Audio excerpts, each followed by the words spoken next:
આઈ વિટનેસમાં આપનું સ્વાગત છે। હું છું ગૌરી પરમાર। સૌપ્રથમ જોઈએ આજના મુખ્ય સમાચાર। પાલનપુરમાં બેફામ ગતિએ ચાલતા કાર ચાલકે રિક્ષાને ટક્કર મારતા સર્જાયો અકસ્માત। ડીસામાં ભારતીય કિસાન સંઘ દ્વારા વિવિધ મુદ્દે બંધનું એલાન। ફળફળાદી માર્કેટ તેમજ ગંજ બજાર કરાવી બંધ। પાલનપુરમાં ટ્રાફિક પોલીસની રહેમ નજર હેઠળ સર્વિસ રોડ પર સટલિયા જીપોનો બથામણીઓ કબજો। મોહરમના તાજિયા જલુસની સંપૂર્ણ તૈયારીઓ પૂર્ણ। પાલનપુર શહેરના ભરચક એવા દિલ્હી ગેટ વિસ્તારમાં સવારના સમયે એકાએક એસટીમ કારના ચાલકે પૂર ઝડપે પોતાની ગાડી હંકારી બે વ્યક્તિને ટક્કર મારી બાલાજી આયુર્વેદિકની ગલીમાં ઘૂસી જઈ ગેરેજમાં રિક્ષાનું કામ કરતા કારીગરને ટક્કર મારી રિક્ષાને ઢસડીને મોહલ્લા સુધી લઈ જતા ગમખ્વાર અકસ્માત સર્જાયો હતો।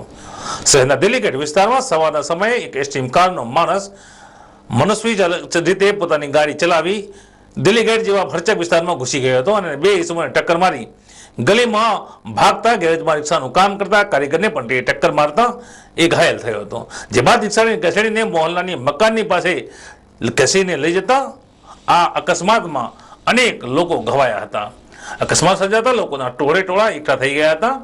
લોકોમાં ચર્ચાથી જાણવા મળેલ છે કે ચાલકે નશો કરેલ હતો, જ્યારે માલણ ગામના લોકોમાં થતી ચર્ચાઓ જાણવા મળેલ છે કે ઉપરોક્ત ચાલકને વાયની બીમારી છે। અગાઉ પણ વાહનના હંકારતા અકસ્માત સર્જાયો હતો। રસ્તાની વચ્ચે પડેલી ટ્રાફિક થાય તે માટે હટાવવાના બહાને કાર હંકારી ભાગી છૂટ્યો હતો। ત્યારબાદ નુકસાન પામેલ રિક્ષાના ચાલકે તેમજ અન્ય વ્યક્તિઓ તેને પકડી પાડીને પોલીસના સમક્ષ હાજર કર્યો હતો। પોલીસે આ મામલે ફરિયાદ દાખલ કરી તપાસ હાથ ધરેલ છે। ગાડી વગર કરાવે કે હું સર્વિસમાં એક મારુતિમાંથી ઘાવ ખાઈ રિક્ષાને બધું ખેંચી ગયા, મને ખેંચી ગયા છે। વાગ્યો તમને? હા, ગાડીવાળા ખબર નહીં, આ મારુતિ પડી પણ ગાડીવાળા આવી ગયો। શું નામ છે તમારું? મારું નામ ઇરફાન। ડીસા માર્કેટ યાર્ડમાં 2 દિવસ અગાઉ લાગેલી આગના અંગારા હજી બુજાયા નથી। જેમાં જોઈએ તો ડીસા માર્કેટમાં પાછળના ભાગે આવેલા પથોજી રાજસંઘજી બારોટ, શ્રી અંબિકા ટ્રેડિંગ, પટેલ અરવિંદ કુમાર બેચરભાઈ અને યોગેશ કુમાર રતિલાલ નામની પેઢીના ગોડાઉનમાં શોર્ટ સર્કિટના કારણે આગ લાગતા આગ કાબૂમાં લેવા માટે ભારે જહેમત કરવી પડી હતી।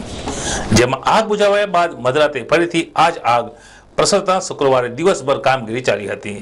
ત્યારબાદ બારદાનના જથ્થામાં વારંવાર આગ પ્રસરવાનું ચાલુ રહેતા શનિવારે પણ ડીસા પાલિકાના ફાયર ફાઇટર વિભાગના ભરતસિંહ રાજપૂત સહિતની ટીમ દ્વારા આગ સંપૂર્ણ ઓલવવાની કામગીરી ચાલુ રખાઈ હતી।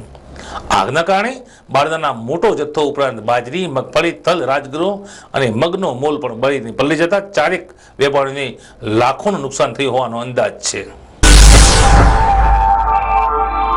પાલનપુર તાલુકાના મડણા ગામે રહેતા રમીલાબેન અમરસિંહ ઠાકોરને ધમકી આપી 3 ઇસમોએ હાથમાં છરી મારતા તેઓ ઘાયલ થયા હતા।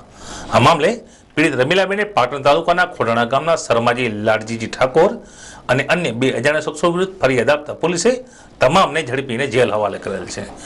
જેમાં આ તમામ ઇસમો રમીલાબેન ઠાકોરની પુત્રી શિલ્પાબેન ઠાકોરની છેડતી કરતા હતા। રમીલાબેને આ કૃત્ય કરતા ત્રણેયને અટકાવવાનો પ્રયત્ન કરતા તમામ આરોપીઓ ઉશ્કેરી ગયા હતા અને રમીલાબેનના હાથ ઉપર છરી મારતા તેઓ ગંભીર રીતે ઘાયલ થયા હતા। જે બાદ તેઓની ફરિયાદના આધારે પોલીસે તમામને પકડી જેલ હવાલે કરેલ છે। હવે સમય છે એક વિરામનો, તો જોતા રહો આઈ વિટનેસ।